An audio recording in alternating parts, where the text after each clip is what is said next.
We're going to look at using Omega Red on the Mutant Boss node in Doom 2.0. It's a fairly straightforward fight.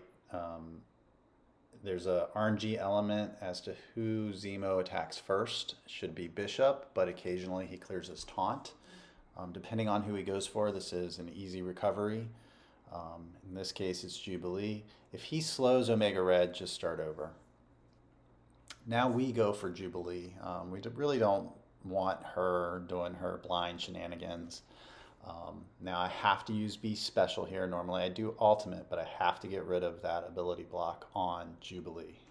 She has a very important attack.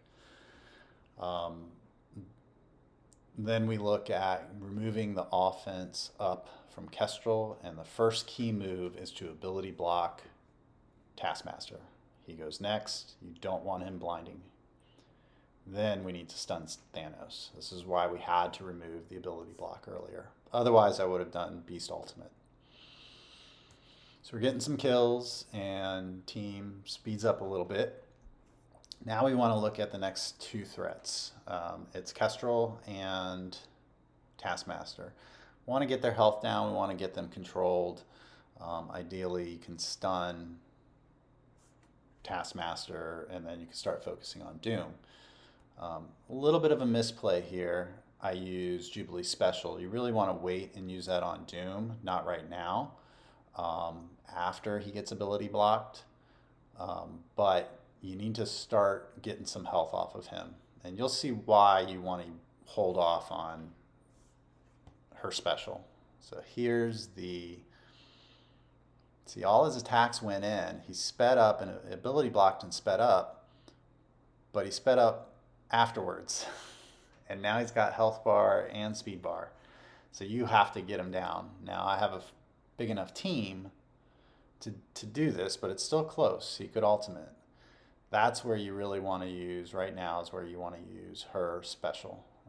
You get the whole team attacking, and you should be fine killing them, especially with Omega Red and Bishop.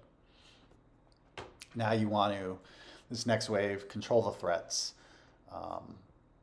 Obviously Sharon Carter, you don't want her doing her shenanigans and stunning, and you need to kind of take care of Captain Sam. Everybody else is slowed, so at this point, it's perfectly fine to go on Captain Sam. You can stun him if you want to take a shot at that, or just try to kill him. If he does get his ultimate off, it's not a big deal. Obviously, you don't have a lot. They're slowed. They're somewhat controlled. So, this is pretty manageable at this point. You can see how I'm spreading my blinds around. That's just something to kind of get in the habit with on Iceman. A lot of other teams, you can just kind of go in on one person and move to the next. Iceman, you really want to spread things around. You can also see how everybody's got the double vulnerable. I have Iceman, Jubilee, and Beast as skirmishers, and both Omega Red and Bishop as strikers. So whenever they attack, even their basic attacks, they do a ton of damage when they're double tapping. I mean, you can you'll see a couple moves where they just annihilate somebody. Granted, they are both 6RS, but still, it's very noticeable when you start getting your skirmishers up to blue ISO 3 and your strikers up to blue ISO 3. Should always kind of stun Zemo. You don't want him ability blocking and slowing everybody down.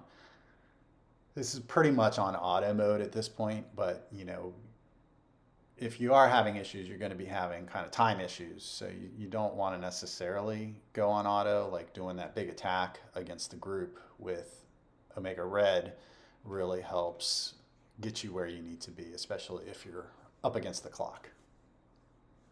Well, this is it. That's how you do it. Let me know what you guys think.